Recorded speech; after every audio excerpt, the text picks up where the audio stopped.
नमस्कार, आदाब, सत श्री अकाल। मैं हूँ दानिश रजा खान और आप देख रहे हैं बीएनसी न्यूज का विशेष कार्यक्रम द DRK शो। आज हमारे साथ में मौजूद है वो शख्सियत जो प्रदेश कांग्रेस कमेटी के वरिष्ठ नेता है, हमीद काजी। बहुत बहुत स्वागत करता हूँ आपका। शुक्रिया।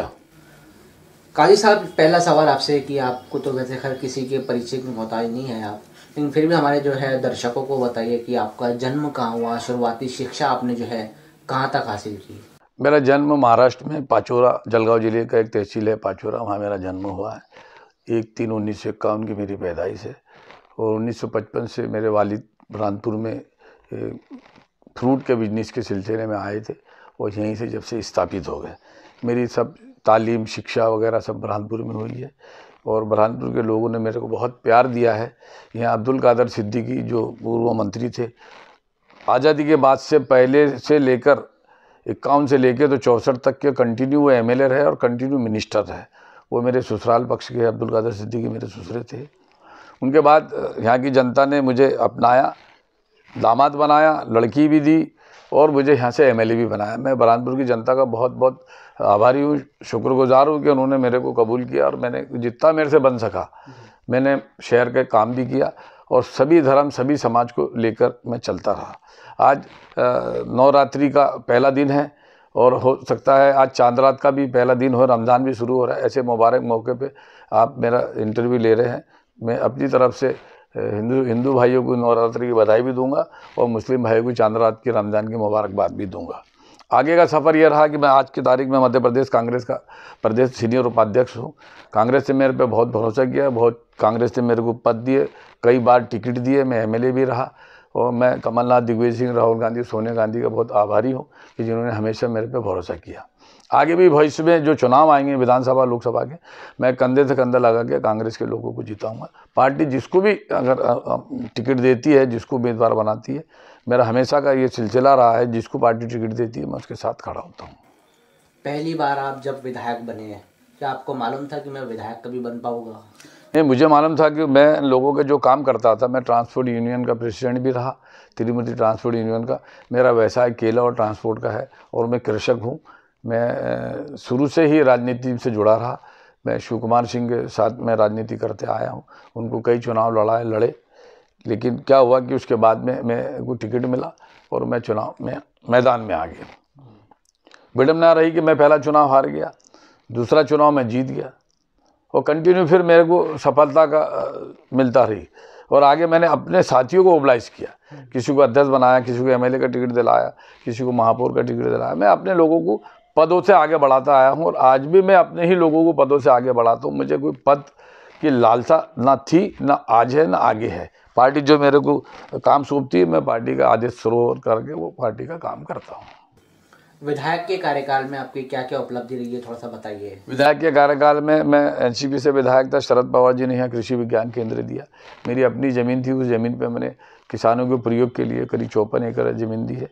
वो मेरा एग्रीमेंट है सेंट्रल गवर्नमेंट से कि मैं उसमें कोई फंडिंग नहीं होती है, उसमें कोई पैसा नहीं आता, सिर्फ साइंटिस्टों की तनख्वाह आती है और साइंटिस्ट किसानों के खेत पे जाके उनके दुख दर्द में साथ बनते हैं, उनकी मट्टी का परीक्षण करते हैं, उनकी फसल में क्या बीमारी लगती है वो देखते हैं और वो कृषि विज्ञान का प्रयोग करते रहते हैं। ये एक बहुत बड़ी उपलब्धि मेरे कार्यकाल में कृषि विभाग के माध्यम से मेरे को मिली है। दूसरा, मैं बुरहानपुर में एजुकेशन पे बहुत ज़्यादा मेरे को पसंद है। मैं चाहता हूँ कि हमारा हर समाज का तबका एजुकेटेड रहे, इसलिए गणपति नाके पे वफ़ की ज़मीन को हमारे बुज़ुर्गों ने किराए से ली थी, जहाँ पे तिब्बिया कॉलेज एजुकेशन सोसाइटी चलती है। बुज़ुर्गों का ज़मीन ली हुई है, उस पर हमदर्द वालों ने और हम लोगों ने सहयोग करके बिल्डिंग बनाया। ऐसी बाजू में आज़ाद एजुकेशन सोसाइटी ने वफ़ की ज़मीन किराए से ली है, उसको आज तक किराएदारी है, 25 साल तक किराएदारी है और उसको हमने आपस में पैसे लगाकर स्कूल बनाई है ताकि लोगों को उसकी शिक्षा मिले। आज़ाद नगर के अंदर मौलाना आज़ाद स्कूल, उर्दू स्कूल चलती है, पूरे मध्य प्रदेश में 12वीं तक की कहीं नहीं है, वो हम चला रहे। हम एजुकेशन काम कर रहे हैं, समाज सेवा का काम कर रहे हैं। हमारा अपना उसमें उद्देश्य यही है कि हमारे क्षेत्र का, हमारे समाज की हर वर्ग का बच्चा पढ़ा लिखा निकले और अपनी खुद पैरों पे खड़ा हो तरक्की करे। हमारा यही उद्देश्य है। ईश्वर की कृपा है, हमारे पास साधन संपन्न है। हमारा राजनीति से हमें कोई भी मतलब ऐसा वो नहीं चाहिए कि जिससे हमारे छवि भी खराब हो और हमारे राजनीति की भी छवि खराब हो। हम चाहते हैं कि हमारे क्षेत्र के लोग इसका लाभ लेते रहे और मैं सभी राजनीतिक दलों से अपील करूंगा कि आप क्षेत्र की जनता के लिए, क्षेत्र के विकास के लिए काम करें। अपने राजनीतिक द्वेष एक तरफ रख के क्षेत्र की जनता को हम क्या कर सकते, क्या से ज़्यादा फ़ायदा पहुंचा सकते। अभी उपलब्ध आज की तारीख में इतनी बड़ी आपदा आई है किसानों के ऊपर कि ये बहुत ज़बरदस्त बारिश आई है। कहते हैं ऐसा कि जब दुनिया में जुल्म ज़्यादा बढ़ता है, पाप ज़्यादा होते हैं, तो बारिश, पानी, तूफान, दलदले आते हैं। तो हम बचे और हमारे क्षेत्र की जनता के लिए अच्छे अच्छे काम करें। बुरहानपुर ही नहीं बल्कि आप पूरे प्रदेश के अंदर जो है अल्पसंख्यकों के सीनियर नेता है, लेकिन बावजूद इसके कि बुरहानपुर के अंदर जो कांग्रेस है कई गुटों के अंदर बटी हुई है, क्या कहेंगे आप? कांग्रेस कई गुटों में नहीं बटी है। ये अपने लोग अपने खुद के स्वार्थ के लिए गुटबंदियां करते हैं, लेकिन नहीं, कांग्रेस एक ही जगह है, एक गुट में है। ये तो कुछ लोग हैं छोटे मोटे जो आपस में अनमनाव रखते हैं, लेकिन कांग्रेस के चुनाव के टाइम पे कोई अनमनाव नहीं रहता है। ये इकट्ठे हो जाते हैं और कांग्रेस का काम करते हैं। ये गुटबंदी वाली चीज़ें मैं मानता ना मानते आया हूँ, ना कभी माना। पार्टी ने जिसको उम्मीदवार बनाया, पार्टी ने जिसको पद दिया, हम उसके पीछे खड़े होना चाहिए। ये हमारा ईमान है। हम कभी डगमगाते नहीं हैं, ईमानदारी से चलते हैं। जो आदेश पार्टी देती है करते हैं। विरोध करना है तो खुलेआम करते हैं और किसका समर्थन करना तो खुलेआम करते हैं। हम पार्टी से गद्दारी नहीं करते, ना करना चाहिए। अगर आपको कहीं ना कहीं ऐसा लगता भी है कि पार्टी कहीं ना कहीं गुटों के अंदर है भी, नहीं भी है, अगर है भी तो इसको एकजुट करने के लिए क्या करेंगे आप? नहीं, सब एक मेरे को तो लगता नहीं कहीं है। ये तो आपसी के थोड़े हर घर में बर्तन बसते हैं, और अगर जरा सी कहीं मिसअंडरस्टैंडिंग भी है तो मैं सीनियर के नाते मैं सबके इकट्ठे बैठा के एक उनके आपसे मनमुटाव दूर करूंगा। ये मेरी जिम्मेदारी है, ये मेरा दायित्व बनता है, मेरा कर्तव्य है कि घर में अगर कोई आपस में बच्चे भिड़ते हैं, लड़ते हैं, तो बड़े जो घर का प्रमुख होता है उसका काम, तो मैं सीनियर कांग्रेस में हूँ, मेरा कर्तव्य, मैं अपना दायित्व निभाऊंगा, सबको एक जगह इकट्ठे करूँगा और एक ताकत से, एकजुट से चुनाव लड़ाऊंगा। लेकिन फिर भी कुछ कांग्रेस की, आपके ही बुरहानपुर जो कार्यकर्ता है, उनका कहना है कि कांग्रेस कई गुटों में बढ़ चुकी है। यही बात अगर बीजेपी कहे तो समझ में आता है, ये कांग्रेस के कार्यकर्ता ही कह रहे हैं कि कांग्रेस गुटों में बढ़ चुकी है। नहीं, कांग्रेस के वो कार्यकर्ता कह रहे होंगे जो कहीं बीजेपी से हाथ मिलाते होंगे, जो बीजेपी से अंडरटेकिंग चलते होंगे। कांग्रेस का कोई ऐसा खानदानी कांग्रेसी कार्यकर्ता कभी नहीं कहेंगे कि कांग्रेस गुटों में बटी है। और आज की तारीख में जितनी गुटों में बीजेपी बटी है, 20-22 उम्मीदवार है एमएलए के लिए बीजेपी के पास, पहले से लेके तो नीचे तक उम्मीदवार है। कितने गुट वहाँ बने हुए, ऐसा कांग्रेस में तो कोई गुट है नहीं। ये है कि कोई कांग्रेस का है छोटू भैया हमारा कोई होगा कि बीजेपी से हाथ मिलाकर वो कहता होगा गुट में बटी है, तो मैं मानता नहीं, क्योंकि मैं जिम्मेदार व्यक्ति हूँ। मैं कांग्रेस को एकजुट रखना चाहता हूँ और एकजुट रखूँगा। जो भी फेरबदल हुआ है कांग्रेस के अंदर, बुरहानपुर के अंदर जो जिला अध्यक्ष के अंदर बदली गई है, इन दोनों को आप किस रूप में देखते हैं? नहीं, ये तो नेचुरल है। हर 5 साल के बाद कांग्रेस का अध्यक्ष बदलता है, बीजेपी हर पार्टी में बदलता है। अब पिछले 15-17 साल से हमने एक अध्यक्ष को बना के चलाते आए, पार्टी ने नहीं बदला था। अब बदल दिया तो कोई भलाई बुराई की बात नहीं है, उसको वो नेचुरल है, वो पार्टी का वो संविधान है, बदलते रहेगा। और जो अध्यक्ष बनेगा हम उसके पीछे काम करेंगे। हम देखो लक्ष्मीदास मास्टर थे अध्यक्ष, तुम्हारे तेजपाल जी भट्ट थे, छगन महाराज थे, शिव कुमार सिंह थे, फिर अजय रहा, कई लोग बनते आए, बनना चाहिए। और ऐसा जरूरी नहीं है कि अब हमको अल्पसंख्यक अध्यक्ष बनाना चाहिए या बहुसंख्यक बनाना चाहिए, नहीं, पार्टी जिसको आदेश दे उसने काम करना चाहिए, वो काम करे। हमारा अध्यक्ष पार्टी ने हर्ष रिंकू ठाकुर बनाया है, बहुत अच्छा लड़का है, बहुत अच्छा काम करता है। और इस माली समाज का बच्चा है, उसको पहली बार आज़ादी के बाद तवज्जो दी गई है और उसको कांग्रेस पार्टी ने, मैं बधाई दूंगा कमलनाथ जी को कि उन्होंने कांग्रेस पार्टी में एक माली समाज के जो पिछड़ी जाति से आते हैं उसको अध्यक्ष बनाया। बहुत बड़ा मतलब कांग्रेस के प्रति उन्होंने एक बहुत अच्छा सोच है, बहुत अच्छा काम किया है। मैं बहुत बहुत बधाई दूंगा दिग्विजय सिंह को और तुम्हारे कमलनाथ जी को कि रिंकू को उन्होंने हर्षा को अध्यक्ष बनाया। लेकिन काजी साहब फिर भी जो है राजनीतिक जो पंडित है, राजनीतिक जो जानकार है, वो इन दोनों ही जिला अध्यक्षों को जो है कमजोर मान रहे हैं और ऐसे कह रहे हैं कि अब बीजेपी को जो चुनाव जीतना आसान हो जाएगा, मुश्किल नहीं रहने का जो चुनौती लग रही है इन दोनों की वजह से। देखो, जिला अध्यक्ष तो मात्र एक पार्टी का कैप्टन होता है जिले का। जो जिले की जो कार्यशैली होती है, जो कार्यक्रम होते हैं, उसको क्रियान्वयन करने के लिए जिला अध्यक्ष बनाया जाता है। पार्टी के निर्देश तो भोपाल से और दिल्ली से आते हैं, उसी के आधार पे जिला अध्यक्ष को क्रियान्वयन करता है, उसी के आधार पर काम होते हैं। पार्टी के कार्यकर्ता मजबूत करते हैं, कोई भी एक व्यक्ति मजबूत नहीं करता। जिला अध्यक्ष अपनी जगह, उन्होंने कार्यक्रम बताया, हम कार्यकर्ताओं का काम है। मैं प्रदेश का उपाध्यक्ष जरूर हूँ, लेकिन मैं जिले के अंदर कार्यकर्ता हूँ। मेरे जिलाध्यक्ष के अधीन काम करूँगा। जैसा मैं पहले जिलाध्यक्षों के अधीन पहले काम कर चुका, मैं जो जिलाध्यक्ष आदेश करते थे हम उसके अंदर में काम करते थे। ऐसे आगे भी जो जिलाध्यक्ष आदेश करेंगे हम उसका पालन करेंगे। तो जिलाध्यक्ष कभी भी पार्टी का मजबूत ही रहता है, क्योंकि वो पार्टी की इकाई का अध्यक्ष होता है। क्या कारण है कि मध्य प्रदेश के अंदर जो है लगातार बीजेपी की सरकार बनती आ रही है? एक बार कांग्रेस की सरकार बनी भी, लेकिन कांग्रेस उसे जो है संभाल नहीं पाई। क्या कहेंगे आप? देखो, कांग्रेस की सरकार तो बन गई थी, कमलनाथ जी और दिग्विजय सिंह की मेहनत हुई, सबकी मेहनत हुई, इसमें सिंधिया जी की भी मेहनत थी। लेकिन क्या हुआ कि ये पद की लालसा जो है, सत्ता की लालसा में हमारी सरकार को बीजेपी ने चुरा लिया, हमारे विधायकों को खरीद लिया। अब पैसे करोड़ों रुपए का लालच अगर कोई विधायक को दे दे, जिसने कभी करोड़ों रुपए देखा नहीं है, उसको लालच दे दिया तो वो विधायक भाग गए। भागने के बाद सरकार गिर गई। तो बनी हुई सरकार को गिराना एक बहुत बड़ा असामाजिक तत्व का अपमान है कि विधायक जनता ने जीत के दिए, सरकार जनता ने बनाई कांग्रेस की, और तुमने उसको गिरा दिया। मतलब ये जनता का अपमान किया बीजेपी ने। आने वाले चुनाव में 2023 के जो नवंबर दिसंबर में चुनाव होंगे, जनता इसका उनको तो बता देगी कि जनता की बनाई हुई सरकार को गिराना बहुत बड़ा अपराध है, पाप है। ये पाप जो है, ये पाप जो बानी बरसात गिर रहा है, ये पाप है। जो हमने पाप किया, हमारी सरकार गिरा के जो मध्य प्रदेश के बीजेपी के लोगों ने पाप किया, इसका भुगतान जनता को भुगतना पड़ रहा है। ये आपदा जो पानी गिर रही है उसी की आपदा है। ये बहुत बड़ा घोर अनर्थ किया था इन्होंने। भाई बन गए, उनको चलाने दो 5 साल कांग्रेस को, तुम बने तुम चलाओ 5 साल, लेकिन कुछ जनता के लिए करो, जनता के हित में करो। ये जो फुकट की चीज़ें बांटना, ये करना वो करना, प्रोबलन देना, ये कुछ नहीं। उनको काम दो, नौकरी दो।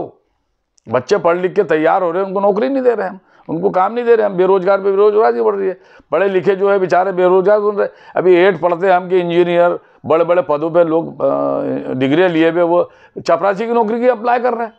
तो ये हमारे विडम्बना है हमारे देश की, हमारे प्रदेश की, कि हम कुछ नहीं कर पा रहे। दिन पे दिन महंगाई बढ़ते जा रही है, किसान बेहाल है, हर चीज़ों की परेशानी हो रही है, और इस पर हम कुछ कर नहीं रहे। तो हमको कुछ करना पड़ेगा।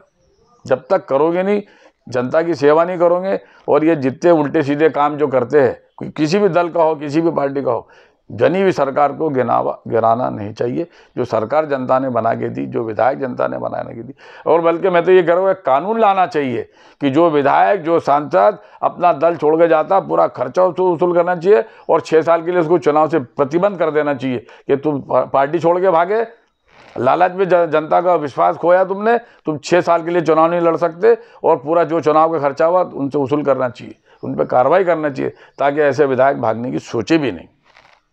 राहुल गांधी की भारत जोड़ो यात्रा का कितना असर जो है देखने को मिलेगा आने वाले मध्य प्रदेश के अंदर जो होने वाला चुनाव है, विधानसभा चुनाव? एक तो क्या है कि हमारे देश की बड़ी विडंबना रही है कि हमारे जो बुद्धिजीवी लोग हैं वो कुछ बोलते नहीं हैं। उन्होंने बोलना चाहिए, सामने आना चाहिए। और ये जो कमज़ोर दिमाग के लोग हैं, किसी भी दल में, किसी भी पार्टी में, किसी भी नेता को पूरी तरह से समझ लेना चाहिए। अब राहुल गांधी अच्छे परिवार से, पढ़ा लिखा है, सब है, उसकी बात को, उसकी प्लानिंग को समझे नहीं, और उसको शुरू से ही गलत शब्दों का प्रयोग करने लगे, पप्पू पप्पू ये करके। उन्होंने जो राहुल गांधी का गिराया था ना, ये यात्रा में लोगों से मिल लिए, लोगों ने उनसे मिले, अपनी समस्या बताई, अपनी बात सुनी, तो लोगों को समझ में आया कि राहुल गांधी इस देश के लिए कुछ करना चाहता है। राहुल गांधी की प्लानिंग है। नौजवान लोग, हम चाहते हैं कि हमारा देश नौजवानों के हाथ में सुरक्षित रहेगा, नौजवानों के पास जाना चाहिए, नौजवानों के पास रहना चाहिए। तो हम लोग जो है उन पर ध्यान ही नहीं दे रहे। राहुल गांधी एक नौजवान व्यक्ति है, वो देश के लिए कुछ करना चाहता है, उसको करने देना चाहिए। एक बार मौका देना चाहिए राहुल गांधी को। मैं चाहता हूं कि एक बार नौजवानों को मौका दो, देश के भागदौड़ उनके हाथ में सौंपो, ताकि वो देश के लिए कुछ कर सके। लेकिन राहुल गांधी जिस तरीके से भी जो विदेश के अंदर जाके इंडिया का जो अपमान कर रहे हैं, इसे आप क्या कहेंगे? राहुल गांधी ने इंडिया में से बाहर जाके कोई अपमान नहीं किया, बल्कि हमारे प्रधानमंत्री बाहर जाते रहे, जब भी नए नए लाखों रुपए के सूट पहनते रहे, नए नए उसमें घूमते रहे, लोगों को इकट्ठा करते रहे वहाँ पे कि मेरी वाहवाही करो, मोदी मोदी करो। अपने मुँह से बड़े मियाँ मिट्ठू बन गए, अपने मुंह से अपनी तारीफ कर रहे हैं। अरे लोगों ने तारीफ करना चाहिए। तुम पूरे देश में बेरोजगारों को काम दो, नौजवानों को काम दो, माताओं बहनों की हिफाजत करो, बेरोजगारी दूर करो, महंगाई कम करो, तो लोग तुम्हारे को वैसे ही मोदी मोदी करेंगे। सबसे पहला मैं आदमी मैं रहूँगा कि मोदी मोदी करूँगा, लेकिन कब? जब पढ़े लिखे लोगों को नौकरी दो, बेरोजगारी दूर करो, गरीबी दूर करो, महंगाई दूर करो। आज पेट्रोल डीजल के दाम कहाँ जा रहे हैं, कोई देख ही नहीं रहा है, और अंधे भक्तों को कुछ समझ ही नहीं रहा। अरे जिंदगी भर कमा के हमें डीजल पेट्रोल में या महंगाई में डाल देंगे। आज हमारा हर व्यक्ति, देश का 45,000 रुपये हर व्यक्ति पे कर्जा आ रहा है। ये बड़े बड़े सपने दिखा रहे, कर्जे लेते जा रहे हैं, ये फिरेगा कौन? कोई हमारा देश तरक्की नहीं कर रहा है। हमको तरक्की करने के लिए एकजुट होना पड़ेगा, सभी दलों को एक साथ बैठना पड़ेगा, और जिसके हक का जो है, जो काम करना चाहता है उसको काम करने दो ना। हो गया, हर किसी को मौका मिलना चाहिए। त्याग की भावना रखो, जैसे सोनिया जी ने त्याग करा, मनमोहन सिंह को प्रधानमंत्री बनाया, त्याग दो। टिकटों के लिए एक दूसरे को मारामारी मत करो, कोई काम करना। मैंने टिकट वापस किया कई बार, लोगों को टिकट दिलाया, लोगों को पद दिलाने जाता हूँ, मैं खुद तो पद की लालसा करता नहीं। तो ऐसा त्याग करो। जब तक त्याग करने की भावना तुम लोगों में नहीं रहेगी, जब तक तुम विकास कर नहीं सकते। कोई भी पार्टी का व्यक्ति विकास नहीं कर सकता। अडानी के जो मामला भी चल रहा है देश के अंदर, लोकसभा के अंदर, क्या कहेंगे आप इस मामले में? भाई अडानी ने, अब कोई भी राजनीति दोस्त बनाते हैं, लालच में बनाते हैं। हमारे प्रधानमंत्री ने अडानी को दोस्त बनाया और पूरी बैंकों का पैसा दे दिया, करोड़ों अरबों रुपए उनको दे दिए। क्या जरूरत थी? एक व्यक्ति के पास इतना पैसे दे रहा और इतना पैसा लेके उन्होंने जमाने भर की कंपनियां खोल दी। उनके पास जितनी की एसेट नहीं है उससे ज़्यादा तो उन्होंने लोन ले लिए। तो इसका भुगतान कौन होगा? सब एयरपोर्ट किराए दे दिए, रेलवे किराए से दे रहे। तो ये तो पुराने अंग्रेजों के सिस्टम आ गया कि अंग्रेजों को सब पहले राजा महाराजाओं ने उसको दे दिए थे। कई एयरपोर्ट दे रहे थे, कई तुम्हारे बंदरगाह दे दे रहे थे, कई कंपनियां दे दे रहे, ईस्ट इंडिया कंपनी दे दे रहे थे, जिससे वो ना धीरे धीरे कब्जा कर लिया हमारे देश पे। कब्जा करने के बाद उनके शासन हो गया। तो ऐसे ही उद्योगपति को देश बेच रहे हैं, ये बेचना नहीं चाहिए। बीजेपी इस बार जो है माइनॉरिटी पर आप फोकस कर रही है। आप माइनॉरिटी की जो है सीनियर नेता है, और माइनॉरिटी को जो है कांग्रेस का वोट बैंक माना जाता है। कैसे बचाएंगे आप माइनॉरिटी वोटर को बीजेपी से? देखो, माइनॉरिटी किसी भी पार्टी का वोट बैंक नहीं है। माइनॉरिटी हो या बहुसंख्यक हो, जो समाज के हित में, देश के हित में काम करेगा, लोग उसको वोट देते हैं। ये पहली बात तो दिमाग से हटा देना चाहिए कि बहुसंख्यक वोट बीजेपी का है या अदर पार्टी का है। SC ST vote Bahujan Samaj party का है, कांग्रेस का हिंदू मुस्लिम सिख ईसाई के वोट है, ऐसा नहीं है। जो पार्टी देश हित में काम करेगी, विकास के काम करेगी, वोट उसको देता व्यक्ति। आज के दौर में कोई भी व्यक्ति समझदार है, पढ़ा लिखा है, फेसबुक व्हाट्सएप इतने चलते हैं कि लोग कभी भी देखते नहीं। और ये बीजेपी वाले चाह रहे हैं कि मुस्लिम समाज को लड़जाना चाह रहे हैं, या उनको कोई आगे कुछ दिखाना चाह रहे हैं कि हम तुम्हारे लिए करेंगे। तो ऐसा क्यों कर रहे हो?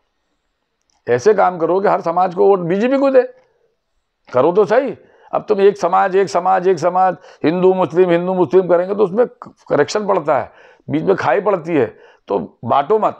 देश को आज़ाद हिंदू मुस्लिम सिख ईसाई ने मिलकर देश को आज़ादी दिलाई। जब ये इकट्ठे नहीं होते तो अंग्रेजों से देश आज़ाद नहीं होता। आज देश का विकास करना है, देश का उद्धार करना है, तरक्की करना है, तो सब समाज को लेके चलो। हिंदू मुस्लिम बुला दो, मंदिर खूब बनाओ, मस्जिदें खूब बनाओ, खूब पढ़ो ना, नमाज पढ़ो।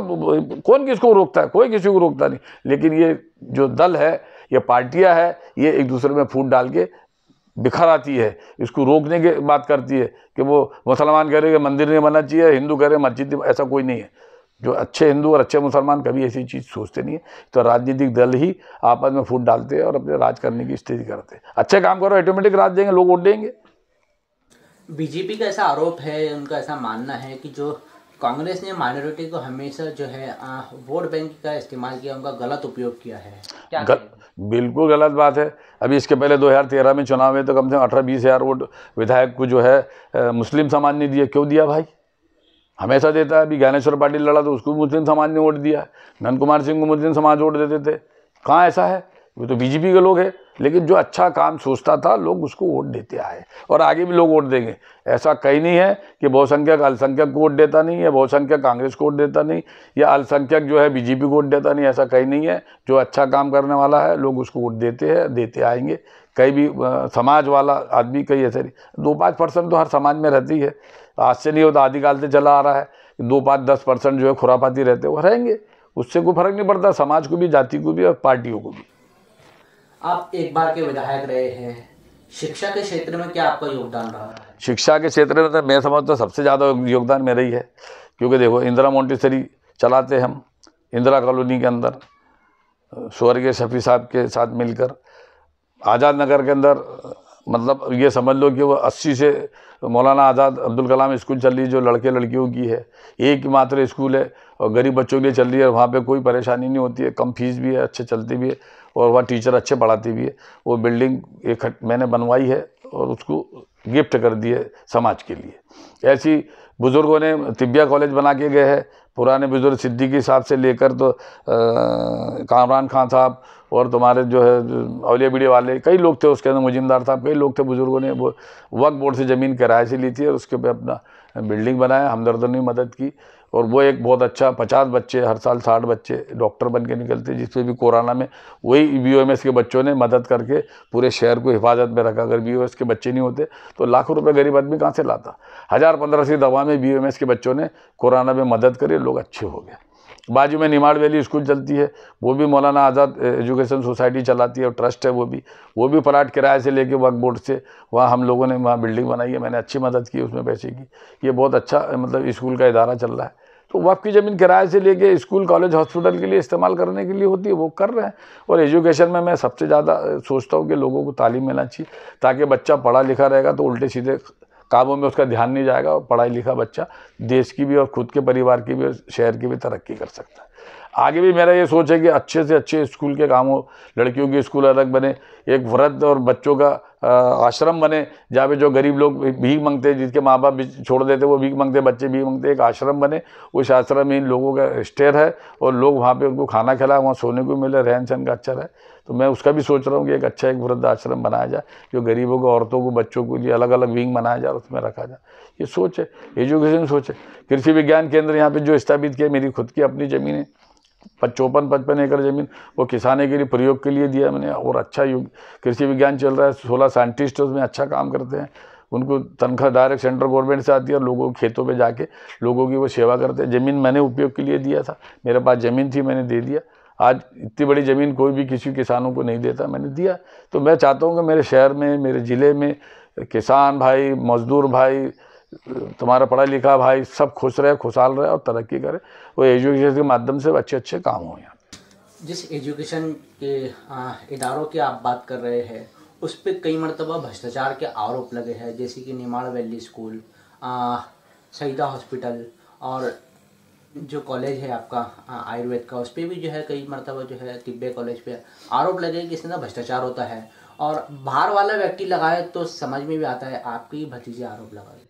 देखो, मेरा भतीजा तो खैर वो एम्प्लाई है, वो उसका आरोप निराधार है। दूसरा ये है कि जो लोग कुछ कर नहीं सकते, शहर के लोग कुछ है और लोग भी, मैं किसी का नाम नहीं लेना चाहता हूँ, कि वो वक्फ की ज़मीनें और पड़ी है, आप इदारे चलाओ ना, बनाओ ना, कौन ने मना करा, किराए से लो और बनाओ। क्षमता नहीं है बनाने की, करने की क्षमता नहीं है तो किसी इदारों को बदनाम नहीं करना चाहिए। हम कुछ अच्छा नहीं कर सकते तो किसी इदारे के बारे में बुरा नहीं सोचना चाहिए। दूसरा रहा भ्रष्टाचार के बाद, तो वहाँ 50 रुपये का कागज भी होता है, वो ट्रस्ट है, किसी का व्यक्तिगत है नहीं। हमीद काजी हो या कोई हफीज़ुर रहमान हो या लालू सेठ हो, जितने भी मेंबर है वहाँ पे, वो सब बेचारे चाय भी नहीं पीते वहाँ। और मैं हल्फिया बोल सकता हूँ कि वहाँ कोई बेईमानी नहीं, कोई भ्रष्टाचार नहीं है, क्योंकि वो सीधे सीधे एक इदारा है, वो एजुकेशन इदारा है और समाज सेवा के लिए इदारा बुजुर्गों ने बना के दिए। हमारा कुछ नहीं, हम तो उसको चला रहे हैं। वक्फ की ज़मीन है, किराए की ज़मीन है, उस पर वो भ्रष्टाचार कोई करता नहीं, क्योंकि वो एक प्राइवेट लिमिटेड कंपनी तो है नहीं, ट्रस्ट है, ट्रस्ट में कोई भ्रष्टाचार करता नहीं, ना भ्रष्टाचार। निमाड़ वैली स्कूल किराए की ज़मीन ली भी है, वहाँ बच्चों को अच्छी तालीम दी जा रही है, वो जो फीस आती है उन पर टीचरों की तनख्वाह दी जाती है, वहाँ क्या भ्रष्टाचार होएगा। भ्रष्टाचार के इदारे नहीं, कोई कॉलोनी काट रहा है, कोई ज़मीन जो वक्फ बोर्ड की ज़मीन है उसके ऊपर इदारा किराया है, किराए की ज़मीन है, वक्फ बोर्ड को किराया देते हैं, हर साल किराया दिया जाता है वक्फ बोर्ड को। और किराए की ज़मीन तो वक्फ की ज़मीन होती इसीलिए है। लेकिन कुछ लोगों का आरोप है कि आपने उसे अपने नाम कर लिया। नहीं, किराए की जब किराएदारी होगी तो नाम कैसे होएगा, तो रजिस्ट्री होना चाहिए ना। वक्फ की ज़मीन की रजिस्ट्री नहीं होती है, हमारे पास उसका किराएदारी है, हर 3 साल में 1 साल में इसका रिन्यूअल होता है किराएदारी की। अच्छा, वक्फ की ज़मीन तो 100 साल के बाद भी होएगी, तो वो शून्य हो जाएगी, रजिस्ट्री हो ही नहीं सकती, नियम है उसका, एक्ट है वो। तो मैं तो पढ़ा लिखा आदमी हूँ, MLA रहा हूँ, तो मैं तो समझता हूँ कि वो नाम में हो ही नहीं सकती वो। अच्छा, ये बताइए कि कुछ लोग हैं बीजेपी के नेता भी है अल्पसंख्यक, वो आपके पीछे लगे रहते हैं। वो मेरे पीछे पड़ने का एक ही कारण है कि मैं सबसे सीनियर आदमी हूँ, आम जनता में मेरी छवि अच्छी है। मैं MLA रहा, MLA पहले भी रहा, मैं ट्रांसफर व्यवसायी हूँ, केले का व्यवसायी हूँ। मैंने कोई भी ऐसे भ्रष्टाचार का काम किया नहीं, मैंने कॉलोनी नहीं काटी, रेत के धंधे नहीं करे, कोई ठेके नहीं लिए, किसी अधिकारी को प्रताड़ित नहीं करा, मैंने कोई विधानसभा में किसी अधिकारी के खिलाफ क्वेश्चन लगाया। आज भी कोई अधिकारी के खिलाफ मैं जाता नहीं, किसी की बात बोलता नहीं, किसी से लेन देन में करता नहीं। तो लोगों को लगता है इनकी छवि बहुत अच्छी है, सबसे सीनियर आदमी। आज भी बीजेपी कांग्रेस के लोग, जो समझदार लोग, आज मेरे इज्जत और सम्मान करते। अभी टुचपुंजिया लोग अगर कोई मेरे बारे में बोलता है तो वो उनकी अपनी छवि, अपनी साख बढ़ाने के लिए अपनी अपनी पार्टी में, जैसा कोई बीजेपी वाला बोलेगा तो वो अपने आकाओं के बाद अपनी साख बढ़ाना चाहता है, लेकिन वो ये नहीं समझ रहे उसके आका के, उसमें उनके आका का नुकसान हो रहा है कि मेरे खिलाफ ऐसे उल्टे सीधे तुम्हारे चेले चपाटे बोलते तो उसमें उनका खुद का नुकसान होता है। आम जनता के लोग उनका बुरी नज़र देखते कि अरे किसका आदमी है, अरे यार बताओ काजी साहब के खिलाफ बोल रहा है, तो इसमें उसकी छवि खराब होती है, नेता की छवि खराब होती है उसकी। ऐसी जो और दूसरे भी लोग हैं वो जो चाह रहे हैं कि कांग्रेस का टिकट, अरे लो ना भाई, मैं तो किसी के टिकट में रोकता नहीं, पढ़ता नहीं, बोलता नहीं। पार्टी जिसको टिकट दी उसके साथ खड़ा रहता है। तो मेरी ये ऐसे किराए की ज़मीन ले ली और उस पर अतिक्रमण कर लिया, अरे किराए की ज़मीन है ना, अतिक्रमण तो कोई मतलब ही नहीं है। अब वक्फ का तो एक्ट है, स्कूल कॉलेज हॉस्पिटल और जेचा खानों के लिए वो ज़मीन दी जाए, वो तो दी है, अब वो ले रहे और किराए से चला रहे, प्रमाणित है। हमने तो हाईकोर्ट में में भी उसका खिलाफ कार्रवाई करी है, रीट लगा दी हमने कि जो लोग स्कूल एजुकेशन के खिलाफ चलते हैं उनके खिलाफ मानहानि के दावा करेंगे, और जो पत्रकार गलत सलत बातों लोगों की सुन के स्कूलों के खिलाफ प्रचार करते वो उनको जवाब देना पड़ेगा हाईकोर्ट में। क्योंकि एक सिस्टमेटिक स्कूल चल रही है, हॉस्पिटल चल रहा है, उसके खिलाफ अगर आप गलत बोलोगे, बिना प्रमाणित गलत बोलोगे किसी के कहने पे, तो उसका जवाब चाहे मैं हूँ या पत्रकार हो या नेता हो या शिकायत गलत करने वाला, उसको हाईकोर्ट में जवाब देना पड़ेगा। हमने रीट लगा दी। कोर्ट ने भी एफआईआर का आदेश दिया था, क्या कहेंगे उस पर? सोशल मीडिया पे ऐसा चल रहा था। नहीं, ये बोगस है। किसी ने कंप्लेन करी थी, प्राइवेट कंप्लेन तो कोई भी सुनता है। उन्होंने एसपी कलेक्टर के पास गया, एसपी कलेक्टर सब बोगस है, तो किराएदारी है। तो उन्होंने प्राइवेट कंप्लेन लगाई थी, प्राइवेट कंप्लेन ने उन्होंने कह दिया कि सब ठीक है, हम 467 में इसकी जाँच करेंगे कि गलत है कि सही है। वो कोर्ट ने उस पर स्टे कर दिया, बल्कि कोर्ट तो उस पर नाराज हुआ, स्टे कर दिया कोर्ट ने उस पर। अब दूध का दूध पानी का पानी हो जाएगा। भाई मैं, वो ज़मीन मेरी तो है नहीं, वक्फ की ज़मीन है। मैं आज भी कह रहा हूँ वक्फ की है, वो किराएदारी है। कोई भी चलाएगा उसको, आज मैं अध्यक्ष हूँ, कल दूसरा अध्यक्ष बनेगा, ट्रस्ट है वो तो, मेरा पर्सनल तो है नहीं कि अमित काजी 100 साल तक उसमें रहेगा, नहीं, या उसका खानदान रहेगा, नहीं, ट्रस्ट है, बदलते रहेंगे लोग। तो वो तो व्यक्तिगत छवि मेरी खराब करने की कोशिश करते हैं, बीजेपी के हो या कांग्रेस के हो, उसका नतीजा उनको खुद जनता देगी कि तुम जिस आदमी की छवि खराब कर रहे हो तुमसे तुम्हारी खुद की छवि खराब हो रही है। तुम्हारे चेले चपाटे तुम्हारी छवि पब्लिक में खराब कर रहे हैं। आम पब्लिक ये सोच रही है कि किसका आदमी है, किसके तरफ से बोल रहा है, कोई हो, बीजेपी का हो, कांग्रेस हो, कोई भी हो, उसको उसका जवाब देना पड़ेगा। लेकिन जिन लोगों को आपने आगे उंगली पकड़ के राजनीति में लेके आया, वही लोग आज आपका विरोध कर रहे हैं, क्या कहना चाहेंगे आप उनको? भाई देखो, ये तो समय का चक्र है। जो लोगों को आगे अपन लाते हैं वही लोग विरोध करने पे आते हैं, जबकि मेरा उनका ऐसा कुछ नहीं है। मैंने सबको, किसी को अध्यक्ष बनाया, किसी को एमएलए की टिकट दिलाया। कौन है ऐसा जिसको मैंने टिकट दिलाया नहीं? कोई नहीं है ऐसा जिसको टिकट हाथ पकड़ के लेके टिकट नहीं दिलाया। मैं बोल नहीं सकता ना कोई मेरे खिलाफ। ये पीछे से जो लोगों को उचका के काम करते हैं ना, वो गलत है। भाई मैंने तुम्हारा कोई बुरा तो करा नहीं, मेरे पीछे मेरी छवि खराब करने की कोशिश की, उसमें क्या छवि खराब होती है? ये कोई धारा है क्या? अरे मेरे खुद जमीन कब्जा कर लिया किसी के लिए, लोगों ने तो वक्फ की जमीन नामे लिखवा ली है, रजिस्टर करा ली है, जो उनको ये नहीं मालूम उनका एक्ट है, शून्य हो जाएगी। बड़े बड़े लोगों ने मॉल खोल लिए उसके ऊपर, बड़े बड़ी बिल्डिंगें बना ली लोगों ने उसके ऊपर, लेकिन वक्फ है, 100 साल के बाद भी वक्फ पे रहेगा और वो जमीन शून्य होना करना पड़ेगा। मेरे पास तो ऐसी कोई है नहीं, 1 इंच भी बता दो मेरे पास कोई ऐसी है क्या? कोई नहीं। स्कूल तिब्बिया कॉलेज चल रहा है, वो किराए से है, किराएदारी है। और किराया हमने वक्त में भी हमने केस लगा दिया कि ये जो लोग छवि को स्कूल और कॉलेज की छवि को बदनाम करते हैं, जिससे कॉलेज के इदारा के नुकसान होता है, बच्चों का नुकसान होता है, उनके खिलाफ कार्रवाई होगी। मैं तो मानहानि का दावा करूँगा उन लोगों पर, और उनका आगाह को भी आज मैं कहना चाहता हूँ कि समझ लो, अच्छा एक काम करो, अच्छे काम करने में सबका विश्वास करो। किसी के सामने आके लड़ाई लड़ो ना, चुनाव लड़ना है, राजनीति करना, सामने करो। ऐसे लोगों के कंधों पे हाथ रख के क्यों करते? और छोटे भाइयों से मेरे बराबरी आओ ना, मैं गलत हो गलत साबित कर दो, उल्टे सीधे कागज बनाओ, ये करो। अरे क्या किराए की जमीन के क्या करोगे तुम उल्टे सीधे कागज बना के? भी कुछ नहीं है, सब बोगस बातें हैं। ये बोगस बातें लोगों ने समझना चाहिए, लोग समझ रहे हैं। ये तो आज चांद रात का दिन है, नवरात्र का दिन है।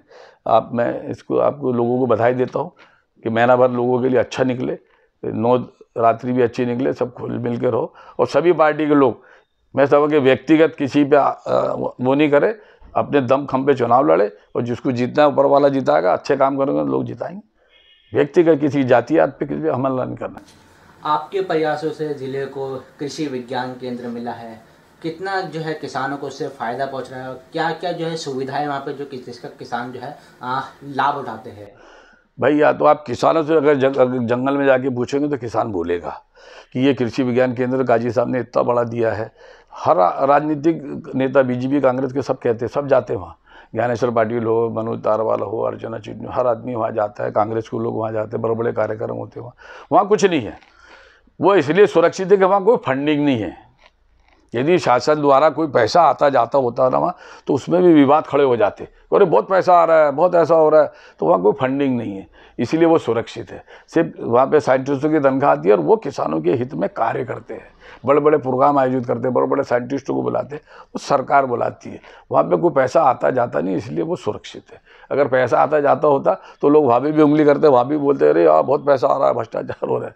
इसलिए वो सुरक्षित है और किसानों के हित में, किसानों को बहुत लाभ है।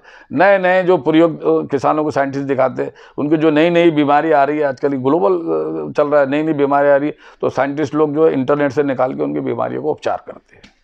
कुछ लोगों का आरोप है कि उस कृषि विज्ञान केंद्र के अंदर आपको और आपके जो बेटे हैं नूर काजी को 1-1 लाख रुपए महीना मिलता है। असत्य है, झूठ है। वो तो सेंट्रल गवर्नमेंट का मामला है ना, स्टेट का तो है नहीं। कौन देगा? वो तो डायरेक्ट उनके खातों में तनख्वाह आती है। हम तो उसमें एम्प्लॉय हो नहीं सकते, हम तो उसके मालिक हैं। तो मालिक को एम्प्लॉय कैसे बनाएंगे?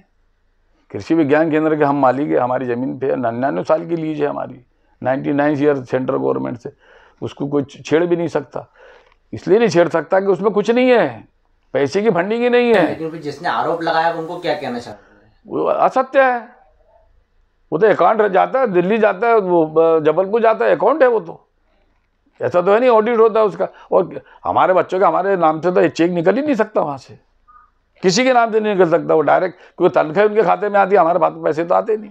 और उसका एक पीसी होता है, प्रोग्राम कोऑर्डिनेटर होता है, वो सेंट्रल गवर्नमेंट का आदमी होता है, वो कैसे दे देगा? उसकी नौकरी नहीं जाएगी। ये असत्य है, लोग बदनाम करने के लिए करते हैं। मैं तो कह रहा खूब करो बदनाम, जो जितने बदनाम करेंगे उतना हमारा नाम होता है। अच्छा, शहर की जनता सब जानती है, हिंदू मुस्लिम सब जानते हैं कि मैं किस नेचर का हूँ। मैं तो एक व्यापारी, फ्रूट ट्रांसपोर्ट वाला आदमी था। हर समाज में मेरे संबंध है। मेरे को चुनाव भी जो हर समाज के लोगों ने लड़ाया था, पूरा टेक्सटाइल मारवाड़ी ग्रुप पूरा मेरे साथ था कि नहीं आपको चुनाव लड़ना पड़ेगा, तो लड़ा मैं। मेरे जनता तो मेरे को विश्वास है, मैं जनता को मेरे को बहुत चाहती है कि मेरे खिलाफ कोई जरा सा भी दाग नहीं है।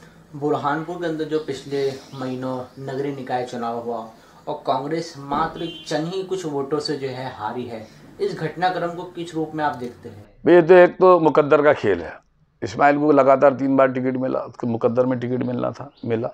अब मुकद्दर में जीतना नहीं था तो ये उसका मुकद्दर है। रहा काम तो जो है, कई अच्छा लोगों ने काम किया, कई लोग काम नहीं कर पाए, अपने अपने क्षेत्रों को पकड़ के बैठ गए थे। अगर वो पूरे लोग शहर में जैसे घूम रहे थे, तो मैं इस्माइल के साथ घूम रहा था और भी लोग घूम रहे थे, अगर सब एक साथ झूठ होकर घूमते तो थोड़े बोड़े वोट जो इधर उधर हुए।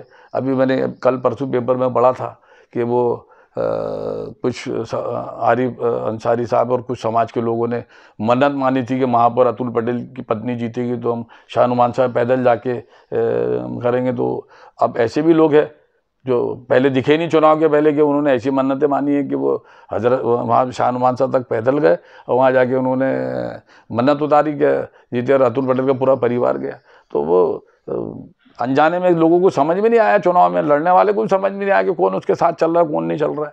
उन्होंने ध्यान नहीं दिया। अगर ध्यान दिया होता ना तो ये सब चीज़ कवर हो जाती। कोई मात्र 200-400 वोटों से हार है, कोई हार नहीं कहलाती। वो हम तो माने कि आज भी है वो हमारे उम्मीदवार जीता हुआ है, कोई हार नहीं कहलाती वो। लेकिन फिर भी आपको ऐसा लगता नहीं कि कांग्रेस बिछड़ गई इस बार काम करने के अंदर अपनी? हाँ, हारने का वजह किसे मानेंगे? नहीं, हारने का वजह कांग्रेस बिछड़ी, बराबर है, मैं आपकी बात से सहमत हूँ। कांग्रेस ने थोड़ा जोर लगाना था, सबने ईमानदारी से काम, सब अपने अपने क्षेत्र में बैठ गए थे, अपने अपने इलाके में बैठ गए थे और अपने अपने सीटों को बचाने में लगे थे। महापौर की सीट को बचाने का लोगों ने इतना ध्यान नहीं दिया। फुल ताकत से अगर ध्यान देते ना सब तो जीत जाते। लेकिन कांग्रेस MIM पे जो है पूरा अपना वो सौंप रही है कि बी टीम थी ये भाजपा की, और इन्होंने जो है भाजपा की तो थी, भाजपा ने उसको उतारा, 100% भाजपा ने उतारा। भाजपा चाहती थी कि उसको उतारे, आगे भी भाजपा ये खेल खेलेगी, भाजपा ये खेल खेले बिना थोड़ी चुनाव जीतती। लेकिन अगर उनकी बी टीम है भी तो वो तो उनका पूरा लगाएगा, जोर लगाएगा चुनाव जीतने के लिए। आप कैसा क्या करेंगे, आपकी क्या रहेगी? नहीं, अब ये चुनाव हम हारने के बाद सतर्क हो गए कि MIM जो हरकतें करती है उस पर हम लगाएंगे प्रतिबंध। पर अब जनता होशियार हो गई है कि 400-500 वोट से हमारी गलती से हार गए, तो अब आगे वो ओबलाइज नहीं करेंगे, MIM को नहीं करेगी। बराबर के जो माइनॉरिटी वाले लोग हैं वो कभी असदुद्दीन अवैसी के चक्कर में नहीं आएंगे। बिल्कुल काजी साहब, अब एक वक्त हो चुका है ब्रेक का, यहाँ पे रुकेंगे हम एक ब्रेक के लिए। तो ब्रेक के बाद एक बार फिर आपका स्वागत है BNC न्यूज के इस विशेष कार्यक्रम द DRK शो के अंदर। हमारे साथ में जो है लगातार हमारे सवाल के जवाब दे रहे हैं प्रदेश कांग्रेस कमेटी के उपाध्यक्ष हामिद काजी, जो कि अल्पसंख्यक के बहुत ही वरिष्ठ नेता है। अगला सवाल इनसे करें कि काजी साहब, 2024 लोकसभा चुनाव, 2023 विधानसभा चुनाव के अंदर आपका जो मुकाबला है किससे रहने वाला है? क्योंकि MIM भी उतरेगी, आम आदमी पार्टी भी उतरेगी, क्या मानते हैं आप? हमारा डायरेक्ट सीधे सीधे BJP से मुकाबला है। 24 के लोकसभा में भी, 23 के विधानसभा में भी डायरेक्ट फाइट होगी हमारी। और अब के हम दोनों सीटें अच्छी ताकत से जीतने वाले हैं। जीत जाएंगे इस बार? बिल्कुल जीतेंगे। जनता की आवाज़ ये है कि एक बार पलटा होना चाहिए और ये पलटा होगा। जनता ने BJP को भी देख लिया है, कांग्रेस को भी लोग समझ रहे हैं कि अभी नया युग आया है। राहुल गांधी के नेतृत्व में, कमलनाथ के नेतृत्व में प्रदेश में भी और केंद्र में भी सरकार बनना चाहिए, वो बनने जा रही है। कोई ताकत रोक नहीं सकती है। ये अटल फैसला ऊपर वाले ने कर दिया है कि ये मिलेगा ही मिलेगा। देश की राजनीति को आप किस रूप में देखते हैं? जिस तरीके से जो अभी देश में राजनीति चल रही है, क्या कहें? देश में बहुत गंदी तरीके से राजनीति चल रही है। ये जातिवाद, पैसावाद, उद्योगवाद नहीं, सीधे सीधे देश आज़ाद हुआ था, धीमे धीमे देश तरक्की कर रहा था, वो आगे भी तरक्की कर रहा था। लेकिन ये पिछले 10-12 साल से इतनी ज़्यादा उधम हो गया है, महंगाई इतनी ज़्यादा हो गई है, उद्योगपति और उद्योगपति होते जा रहा, गरीब और गरीब होते जा रहा, महंगाई और चरम पे जाते जा रही है। और धर्म जाति की राजनीति इतनी गंदी हो गई है, इतनी गंदी हो गई कि लोग एक दूसरे पर विश्वास नहीं करने लगे। लेकिन अब पिछले 2-4 सालों से लोगों को समझ में आ गया है, लोग समझने लग गए। पिछले मैं 3 साल से देख रहा हूँ कि हिंदू मुस्लिमों में एका होते जा रही है। लोगों ने नहीं, हमने देश, हमारे पुरखों ने देश को एक इकट्ठे होकर आज़ाद किया है, तो हम क्यों लोगों के राजनीति के चक्कर में अपने भाई भतीजेवाद को एक बिखारे, अलग अलग करे? हम सब भाई बंद एक है, हिंदू मुस्लिम सिख ईसाई सब एक है, एक होकर रहेंगे, एक होकर साथ में खाएंगे, पिएंगे, जिएंगे, एक होकर साथ में रहेंगे। तो अब देश में बदलाव आ रहा है, इसी बदलाव के तहत ये सरकारें भी बदलेगी और फिर नया युग आएगा और देश तरक्की करेगा, नौजवान भी तरक्की करेंगे। हमारे कार्यक्रम के अंदर एक रैपिड फाइट होता है, इसके अंदर हम आपसे 1 सेकंड के अंदर एक जवाब मांगेंगे, हाँ या ना, आप या नूर काजी? नूर काजी, युवाओं का दौर है, युवा आगे चलना चाहिए। तो युवा को मैं आगे, मैं सभी लोग, हिंदू मुस्लिम सभी युवाओं को आगे बढ़ा रहा हूँ। आप पिछले 10 साल से देख लो, सब नए नए लड़कों को आगे लाया मैंने। अजय नया लड़का है, रवीन महाजन नया लड़का है, सबको नए नए को आगे ला रहा मैं। रिंकू टाक नया लड़का है, तो नूर काजी भी नया लड़का है, ये भी आगे आए। मेरा तो सबके साथ दुआ भी है, आशीर्वाद भी है। अब मेरा तो हो गया। अच्छा, मैं शुरू से त्यागी आदमी हूँ, टिकट मिलता तो दे देता, पद मिलता तो दे देता, लेकिन पार्टी फिर भी मेरे पे विश्वास करके मेरे को उपाध्यक्ष बनाया। मैं चाहता हूँ कि अगले चुनाव जो है नौजवान लड़े, नौजवान आगे आए। मैं लोगों के साथ खड़ा हूँ, कांग्रेस के साथ खड़ा हूँ। कांग्रेस जिसको टिकट देगी मैं उसके साथ खड़ा रहूँगा। बुरहानपुर सीट पर कांग्रेस जो है माइनॉरिटी को टिकट देने में प्राथमिकता रखती है। अगर पार्टी ने आपको टिकट दिया तो आप चुनाव लड़ेंगे? पार्टी मेरे को से पूछती है क्या लड़ना चाहते, किसको लड़ाना चाहते, तो मेरे को टिकट दे दिया था पार्टी ने 2018 में। मैंने अजय का, रवीन महाजन का नाम जाके प्रपोज किया कि भाई इनको टिकट दो। उन्होंने दोनों में से एक को सिलेक्ट किया, उसको टिकट दिया। आगे फिर मेरे को पार्टी अगर ओबलाइज करने पार्टी तो करेगी, मैं सीनियर आदमी हूँ, लेकिन ये भी तो सोचना चाहिए मुझे कि मैं कितना सीनियर हो गया। इसलिए मेरे को फिर ओबलाइज करेंगे तो मैं कहूँगा साहब किसी और को दो। माइनॉरिटी को देना चाहते तो ये नाम दे दूंगा माइनॉरिटी के लोगों के, बहुसंख्यक को देना चाहते तो बहुसंख्यक का नाम दे दूंगा मैं। मेरे से सलाह लेंगे तो मैं अपनी ओर से सलाह दे दूंगा। आज से रमज़ान भी शुरू हो रहे हैं और नवरात्रि भी आज से शुरू हो गई है, क्या कहना चाहेंगे आप देशवासियों को? मैं सबसे पहले मैं अपने प्रदेशवासियों को, देशवासियों को और मेरे ज़िले वासियों को कहना चाहता हूँ कि नवरात्रि का 9 दिन स्वस्थ, साफ, अच्छे से मनाएं। ये बहुत अच्छे 9 दिन होते हैं, ये बहुत तपस्या के दिन होते हैं। इसके अंदर आप अपने जो है तरक्की की और अच्छी कामनाएं करें, दुआ करें, ताकि ये हमारा शहर जो है विपदा से बचे, लोग अच्छे रहे, मिलजुल कर रहे, भाईचारे में रहे। ये नवरात्रि की मैं अपनी ओर से सभी समाज के लोगों में ओर से बहुत बहुत बधाई देना चाहता हूँ। दूसरा, रमज़ान की आज चांद रात हो सकती है, अगर चांद दिख गया तो रमज़ान भी शुरू हो जाएगा। मैं मुस्लिम भाई से भी कहना चाहता हूँ कि पूरे रमज़ान भर इबादत करे, अल्लाह से दुआ करे कि हमारा मुल्क, हमारा शहर, हमारा प्रदेश, हमारा ज़िला सब खुश रहे, अच्छे रहे, खुशहाल रहे, परेशानी से दूर आए। वो हमने गलतियाँ हमारी कौम ने, हमारे समाज ने करी है, जिसकी सज़ा ये पानी के रूप में ऊपर वाला दे रहा है, ये दुआ करे कि ये हमारे सजाओं से बचे और हमारा मुल्क, हमारा शहर, हमारा स्टेट तरक्की करे, हमारे लोग तरक्की करे और अच्छे से सब काम करें। बहुत बहुत शुक्रिया हमको समय देने के लिए। शुक्रिया आपका कि आपने मेरा इंटरव्यू लिया और अच्छी अच्छी बातें पूछी, इसलिए मैं चैनल वालों को और सबको, दानिश खान को, उनको बहुत बहुत बधाई देता हूँ, मुबारकबाद देता हूँ। तो ये थे प्रदेश कांग्रेस कमेटी के वरिष्ठ नेता और प्रदेश कांग्रेस कमेटी के उपाध्यक्ष, जिन्होंने हमारे सवालों के जवाब दिए हैं। आगे फिर होगी किसी नई शख्सियत से मुलाकात। जब तक कि आप भी देखते रहिए BNC न्यूज़।